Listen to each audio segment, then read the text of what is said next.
The Locked On Podcast Network presents the NFL Big 3 in 30. The three biggest stories in the NFL from our local experts at the Locked On Podcast Network. We bring you the real story, why it matters, what's next, who wins the big game, and more, all in 30 minutes. The NFL Big 3 in 30 starts now with the biggest story in the NFL. After one season in Carolina, Jadeveon Clowney is done. You are Locked On Panthers, your daily Carolina Panthers podcast. Jadeveon Clowney is no longer a Carolina Panther, and Jonathan Brooks will be out for the 2025 season. Two big pieces of news, one not surprising, and the other also probably not that surprising when looking at it. And Jadeveon Clowney, will start there. He was a part of a series of post-draft cuts that happened on Thursday here in Charlotte as Jordan Matthews, the wide receiver turned tight end, he's gone. Colin Granger, who we talked about on, today's show, this morning show, if you listen to it or watch it on YouTube, we talked about undrafted free agents, 5 guys that were intriguing. He was one of them, the former Coastal Carolina basketball player. Well, apparently it's injury related. He's not a Panther right now. Dax Milne, he's no longer a Panther. Andrew Rame, he's gone. And 3 other guys as well, no longer Panthers. But the one that was most noted of the people that were cut today was obviously Jadeveon Clowney, the former number 1 overall pick. He's from South Point High School there in Rock Hill, played at South Carolina, came to Carolina after a resurrection year, 9.5 sacks in Baltimore in 2023. And the hope was that he could help replace Brian Burns after the Panthers could not agree to terms and sent Brian Burns to the Rams, the Giants last year in that trade. Probably should have sent him to the Rams a couple years ago, but they did not do that. So looking at this is not really that surprising if you've been paying attention since night 2 of the draft, when the Panthers selected in the 2nd and 3rd round 2 young edge rushers, and Nick Scorton from Texas A&M and Princely Umanmielen from Ole Miss. Right then and there, that called into question what will be the future for Jadeveon Clowney in Carolina. I would have thought even prior to that press conference that he would have this season and then that would be it. But apparently, as Dan Morgan, the Panthers president of football operations, general manager, was asked about it on that Friday evening, he had this to say: we're still working through the roster. We're still talking through things. Obviously, we're focused on the draft right now and what's in front of us, and then pressed again on how this would impact Jadeveon Clowney and his future of the team. He said, we're just kind of working through things. We're working through the draft. We're focused on that. We're going to reassess it after the draft and go from there. Well, Thursday came here on May 8th, and they reassessed a lot of guys' status on the draft after the draft. And one of those guys is Jadeveon Clowney, who is no longer a Carolina Panther. So you look at this, he did tell us last year that every contract he signs, it's a 1-year deal. He said the team can come back after a year and say, we're good here. Or the player could come back after and say, I want to rip this contract up and get a new one. So he went into it last season when very transparent, saying this is a 1-year deal to me. And that's what it turned out to be after he signed a 2-year, $20 million contract that could be worth up to $24 million, which was a lot of money for a player who had never signed as like a priority free agent in his entire career until last season. And even as a priority he may have been, the Panthers had already signed an edge rusher prior to him in DJ Wonnum in their efforts to replace Brian Burns. They also had signed Caleb Chason, but that was not going to preclude them from bringing in Jadeveon Clowney after he went through the process of visits and trying to figure out where he wanted to go and who could give him the kind of money that he thought made sense for him coming off of a 9.5 sack season. In Carolina, his hometown team was the team willing to do that. They gave him $12 million guaranteed, the signing bonus, his 2024 compensation, and then $2 million of this upcoming season were actually guaranteed as well. So he'll get that money, but there were incentives placed upon sack numbers. Had he had 8 sacks last year, that'd have been $500,000,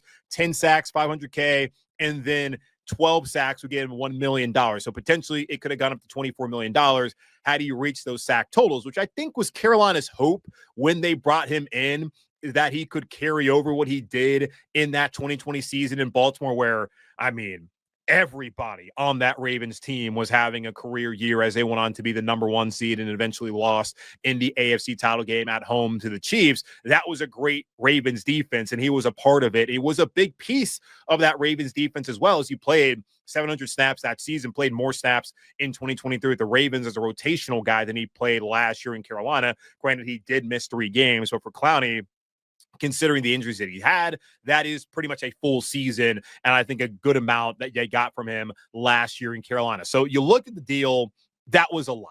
And I wasn't really surprised that they gave him that kind of money, considering where the Panthers were at that point in time. With Burns no longer around, they were able to open up cap space to sign guys like Robert Hunt and Damian Lewis and to make the trade for Deontay Johnson.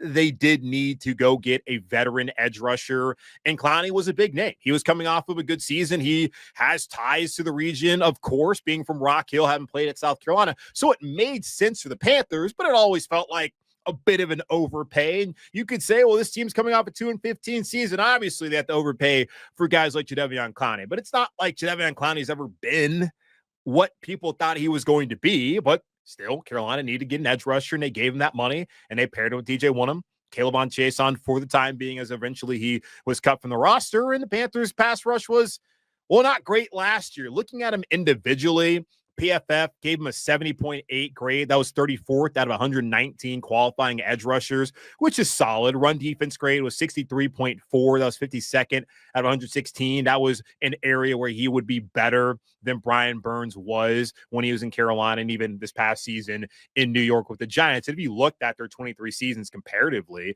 Burns ended up getting a $30 million per year deal compared to Clowney getting a $12 million year deal per year. I can't even talk. A $12 million per year deal.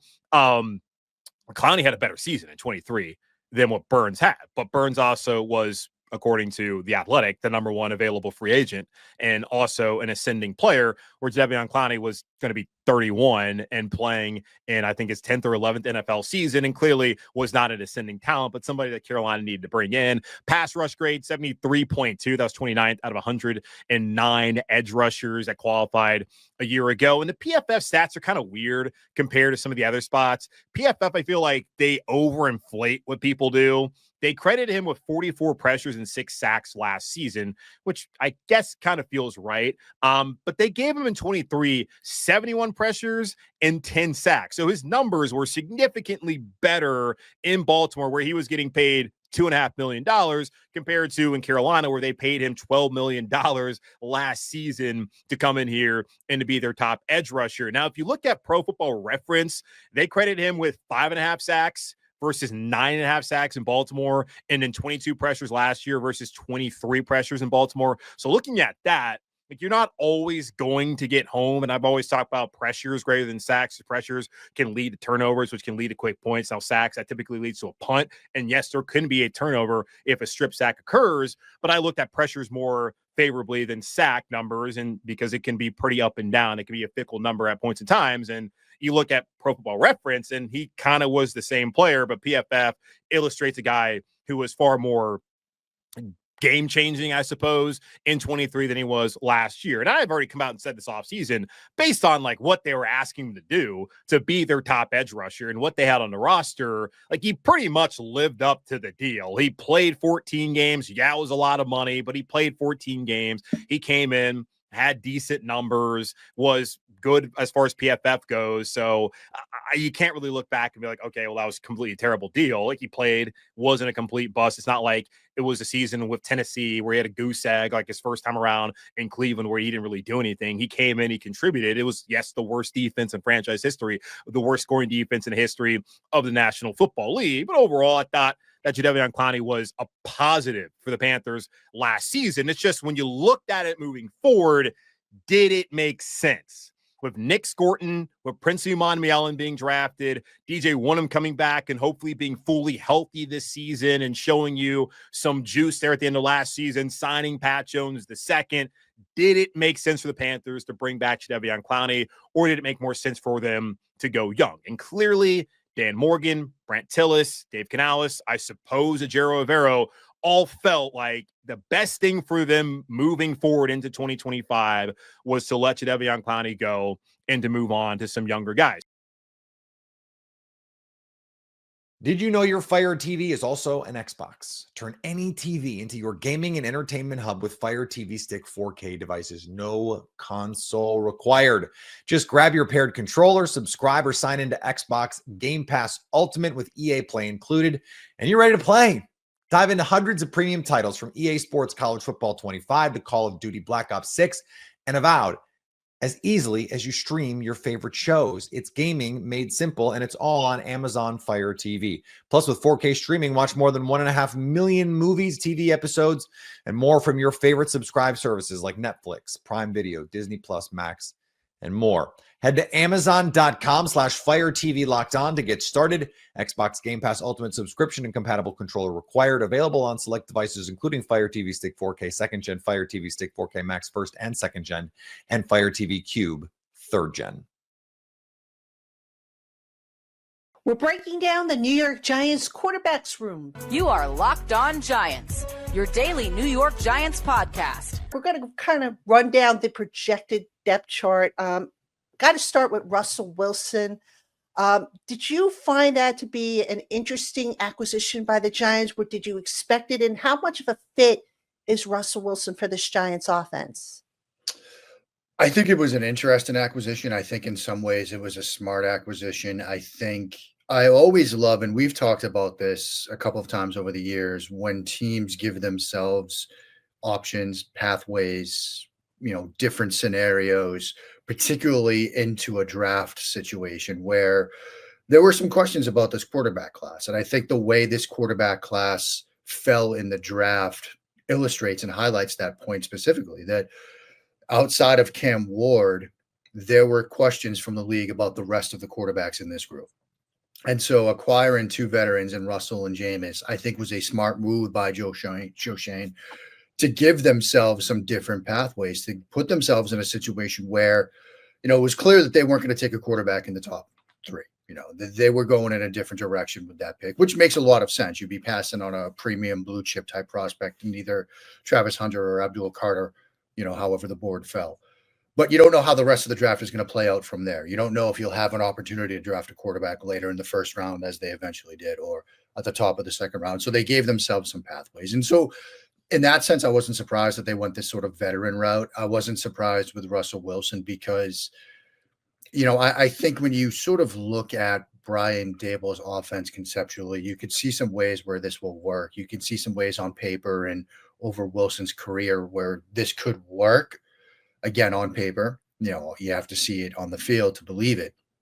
But I do think that there are ways that you can get this offense to work in sort of a play action, touchdown, check down type of system where you look at the things that Russell Wilson still did well last year with Pittsburgh, right?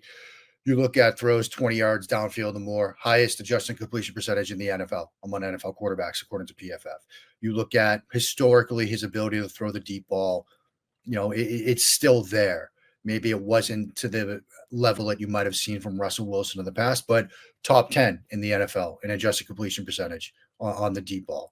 Play action again, top 10 in adjusted completion percentage when it comes to the shot of data from PFF. You see it on film as well. And so there are things you can do conceptually and structurally in this offense that I think will fit Russell Wilson. The question is going to become what happens when, and this is a conversation we'll get to in Dart in a minute, plans A and B aren't there on a given route, on a given concept, on a given play, because this isn't the Russell Wilson of 10 years ago where, he can create as he once did off of structure outside the pocket. And that's going to be a part of this fit and a part of, this season ahead. That's going to be fascinating to watch because, there was a time when play breaks down, pocket breaks down, he could create magic. That's not really where he is at this point in his career. And so it's going to have to be a very sort of friendly touchdown, check down, play action based system that, when he gets into those moments, he throws it away or he does something differently or there are options for him. And the other thing, this is something I think Russell has sort of struggled with a little bit, is learning that about himself at this point, learning that, there was always that tendency in Wilson, even dating back to his time in Seattle, where because he was athletic enough, because he could create outside the pocket, he would rely on that a lot. Where that club isn't in the bag anymore, he can't turn to it so quickly. He has to stay within structure. And there are moments last year in Pittsburgh where he would bail from clean pockets. He would give up on concepts early in the down. He's going to have to avoid that, because that's not the quarterback he is anymore. And so I know that was a long-winded answer, but was I surprised they sort of went the veteran route? No, I think it was a smart decision pre-draft because you don't know how it was going to fall after your first pick at 3. Was I surprised with Wilson? Not really, because I think it was a solid option, and I think the scheme fit could work. But yeah, there's some things he still needs to work on at this point in his career, given where he is in his career, for it to work. You mentioned there's some concepts that would fit him really well. How much does Brian Daboll have to tweak this offense to fit what he does well? And what are some of the concepts, besides the deep ball, that we can obviously expect to see? Right. Well, what's really interesting about this is you have 3 very different quarterbacks, right? You look at this quarterback room, you've got Russell Wilson, you got Jameis Winston, you got Jackson Dart, 3 very different quarterbacks at different stages of the career with different things that they do well. So, what's interesting about modern NFL offense is people sometimes think, oh, this is a West Coast offense. This is an air raid based offense. This is a Coryell. Every offense has levels in it. Every offense has mesh concept in it. Like every offense has, 9-8-9 or some variation, or 4 verticals or some variation. So there's going to be parts, and there are parts of Brian Daboll's offense and his playbook that will fit all 3 quarterbacks. With respect to Russell, I do think a lot of under center play action, under center sort of boot action, half field reads, those types of things fit him well, even at this point in his career. And I do think, obviously, like you said, the deep ball is a part of that. Verts, 4 verts, 9-8-9, things like that. Those are concepts that he can run well because, it's a half field, whether it's man versus zone read or a coverage shell read, he's reading, he's getting to that 9 ball quickly in the down and then hopefully checking it down if it's not there. I do think that, and this is when we get to Dart, something we'll talk about, those more air raid type concepts like mesh, things like that. There are going to be times where you're going to want to dial that up for Russell because, those underneath throws, you look at his spray chart from last year, those are things he can still hit. Those are things that he can, throw comfortably. And those are things you're going to want to do because you don't want to just focus on one area of the field. That's an offensive play caller. And so I think there are aspects to Daboll's offense that are in this playbook, that are in this system, that will fit Russell Wilson well. When you talk about the deep ball, though, you're also talking about a little longer drop back. Given where this offensive line is that feasible? I mean, I guess when they're healthy, that line is fine. But, once you start having injuries, now maybe you have to tweak what you do. So if that option gets taken away from him, where the offensive line, God forbid, gets banged up, now they can't protect him, where do they go from there? Yeah. And, that's certainly a concern, particularly when it comes to depth. I mean, you don't get through an NFL season without injuries. Every team deals with it. And like you said, this Giants offensive line right now, starting 5, might be a solid group, but injuries will happen. If you start testing that depth, that's where it could get tough for this unit. And B, look, as good as the 5 up front might be, it's in NFL GMs and scouts have always told me this, it's a weak link position group, right? If you've got 1 questionable offensive lineman and 4 very good ones, you don't have a good offensive line, because where the blitz schemes are coming. Where, for example, if you're going up against Abdul Carter next year, right? And you've got 1 weak offensive lineman, say he's hypothetically your left guard, where are you lining Abdul Carter on 3rd and 7? Over the left guard. That's where you're putting him. And so, there will be some, concerns that could arise down the road. I do think that, when you start thinking about depth of drop and vertical passing and pushing the ball downfield in the vertical passing game, there are ways to sort of minimize time in the pocket. You can start out of gun. He had 52% of his snaps from the gun alignment last year. You can do some stuff from gun. With a gun 3-step drop, you still got enough time, theoretically, to push the ball downfield.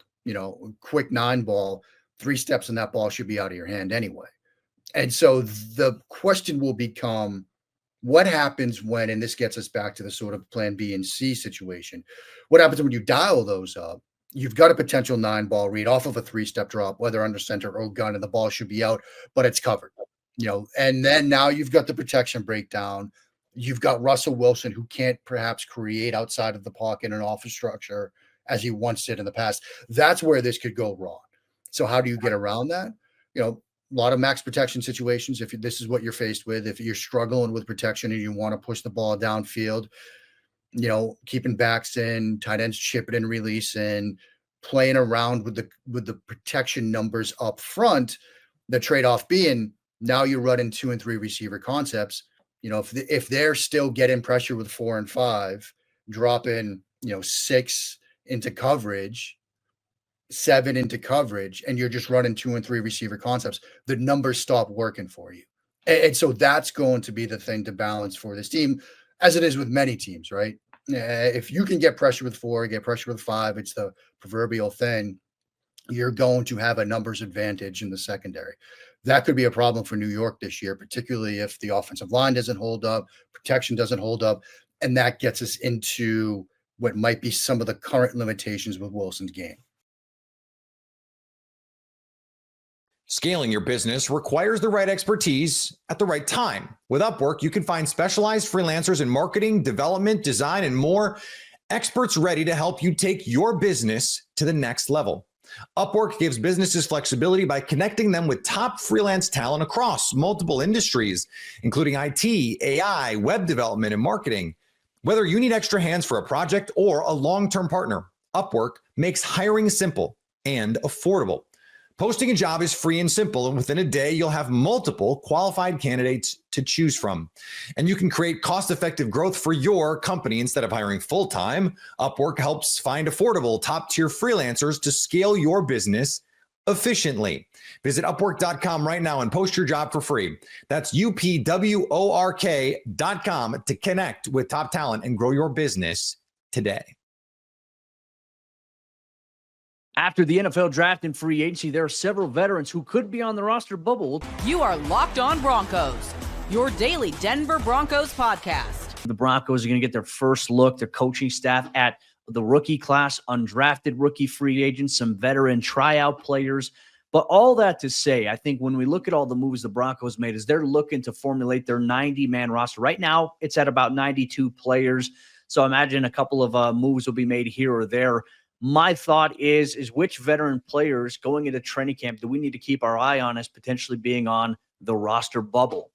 Well, I think when you look at this roster up and down, the deepest position groups are in the defensive backfield, and it's no surprise as the Broncos have invested a ton there the last couple of years, whether we're talking day 1, day 2, day 3 of the NFL draft, undrafted guys, big time ticket signings and NFL free agency. That has been an area of focus for this team. And so that depth, unfortunately, now you're talking about having to make some potentially really difficult decisions. And I think you got to start at that safety spot where you added Talanoa Hufanga this offseason. You add Brandon Jones last year. You got a number of young guys at that position. Where does that leave guys like PJ Locke and Delarian Turner-Yell, Cody? I think those are two players that we're going to have kind of under the microscope this offseason as what is their role? Are they going to be core special teams guys? Are they going to be in the defensive rotation at all? I think they can be special teams guys, but is that where the Broncos want to invest that percentage of the salary cap pie? Is those guys playing 250, 300 snaps on special teams? That's going to be a fascinating one to watch. Yeah, and I'm not sure exactly how it's going to go, right? Because we all know PJ was the starter last year for the Broncos. He had some ups and downs. He played through some injuries, but I don't think PJ was like I think there's an error. A lot of people said PJ was bad last year. I don't necessarily agree with that, just knowing what I know about some of the coverages that were called, responsibilities. I mean, that's one thing I always like to ask players. It's off the record, so I can never share it here on air, unfortunately. But, when something happens, I'll talk to players and I'll ask them, hey, off the record, what happened here? So there's some things that I know that I feel like PJ got a little bit of the unfair backlash, from a lot of the stuff that happened. I think that was a little bit more on the inside linebacker position and also extended coverage that had happened because of that. But, like for Delarian Turner-Yell, he came off the PUP list last year. And unfortunately, because of the numbers crunch situation in the middle of the season, the Broncos, they unfortunately never fully activated him off of the PUP to the active roster. So he reverted back to it and had to play, be on the remainder of, the offseason. I'm tongue-tied today. My God. He had to revert back to the PUP list for the remainder of the season, despite him coming back to practice and looking good, looking comfortable. So for me, it's okay. Hey, you bring in Talanoa Hufanga, who you paid a hefty price. There's no way he's not going to start for you. Brandon Jones, you paid him a hefty amount of money a couple years ago in free agency. There's no way he's not going to start. So for PJ, is like, is this a demotion, or do the Broncos have in mind for him, hey, even though you're not the starter because of these two guys, you're still going to play plenty of defensive snaps. I still think that, if you factor in injuries with Talanoa Hufanga, Brandon Jones, I think having a guy like PJ on your roster is a great insurance policy. I personally don't think the Broncos should put him on the bubble, essentially. I think he should be on the roster, but you're going to have to factor in, obviously, when he signed that extension, it was a 2-year deal. So now he's in the last year of his deal. Delarian Turner-Yell's in the last year of his deal as well. And so there's going to be competition between, I think, Turner-Yell, Devin Key, Keydron Smith, these guys for some defensive snaps, or even like in the preseason, or even special team snaps. That to me is where this gets a little crazy. You have to have a lot of safeties. You have to have a lot of players at that position. JL Skinner, they want to see him take another step forward, which I think he did last year. But this year, it's going to be even more critical. So I think this is an important decision for them to make. I don't know how it's going to go. Well, because you have a lot of friends now in high places around the NFL, you can't sneak guys through waivers or, try to get guys on the practice squad. You just have too many connections around the league where these guys are proven commodities in a number of ways, whether that's just on special teams or, like you mentioned with PJ, a former starter defensively, which leads me to another former starter, Cody, and we stay in the defensive backfield here. Damari Mathis, he's a former 4th-round pick, former starter. He certainly has had his share of injuries and, like you mentioned with PJ, ups and downs the last couple of years, but I don't know if the Broncos are going to throw in the towel on him necessarily. I think that the biggest maybe path to Damari leaving Denver is if the team is like, look, we need to do right by this guy in a contract year. Like, he's not going to play in Denver, right? Unless there's an injury, right? He's probably 5th or 6th at best on the cornerback depth chart right now. And because of that, going into a contract year, you want to do right by the player. So I could see the Broncos saying, hey, this guy's on the bubble in a way, like not because he's bad, but because we have so many other good players. PS2, Riley Moss, Jade Barron, Jaquan McMillan, Chris Abrams-Drain. Where's Damari Mathis fit into that equation? So I think getting him playing time elsewhere might be a priority for this team, and they're going to just wait and see if injuries happen over the course of the offseason. Yeah, no, I agree. And it's a tough position for a guy like Damari to be in because he's a former starter. I think he's proven he can play here at the NFL level, but there are just so many guys in that room, and Jaquan, PS2, Riley, Jade, those guys are 4 roster locks. Those guys are safe on this roster. So it's going to be hard, and especially when you have that investment in Chris Abrams-Drain, who they expect is going to take a little bit more of a special teams approach this year. I think if Damari's on the roster through the preseason, really what's going to define whether or not he makes the roster or they hope to bring him back and maybe clear waivers, whatever it may be, has to be on the special team side of the ball, which brings us to our next guy here, a wide receiver, Sarah. And I know you feel very strongly about this here, but I feel like we should talk about Trent Sherfield. Obviously, he signed a 2-year deal in the offseason, $6 million, what? $1.5 million of that is only guaranteed. And when you look at where Denver's at with the addition of Pat Bryant, maybe A.T. Perry, Trent Sherfield's not necessarily a roster lock at this point, in my opinion. No, me either. I think that there's so many guys defensively that we've talked about already and that we could continue to talk about, that those guys can play special teams as well. I don't think Trent Sherfield is the only guy on the roster who can play special teams. So he's going to have to go out there and prove to be a difference maker in that regard. And I'm sure the coaching staff and the scouting department, they've already, determined, hey, this guy, he provides this level of special teams. We know what we're getting, just like Tremont Smith. That's why he was signed, to replace Tremont Smith. But if you're talking about having a set wide receiver group at this point, Cody, that would frustrate me. If your top 6 receivers are set in stone, you have no competition, that doesn't make anybody better. That would be the lamest way to approach the offseason at a critical position. I love the idea of developing the youth. I love that, hey, we're investing in the guys we've drafted. That's fine, but get some real competition for these guys, especially somebody like Sherfield, who he's been mostly a special teams only guy in the NFL.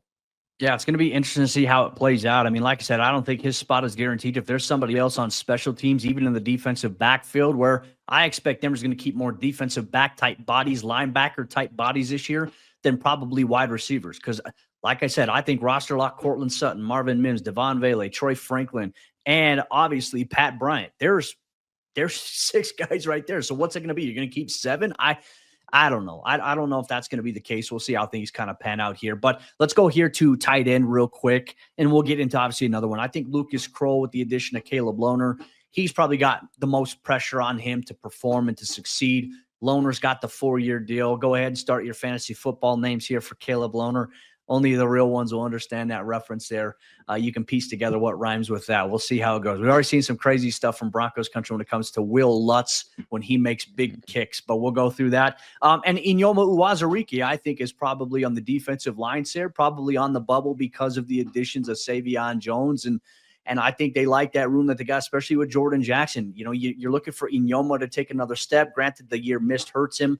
We'll see how it pans out. Your quick thoughts on Kroll and obviously Uwazurike.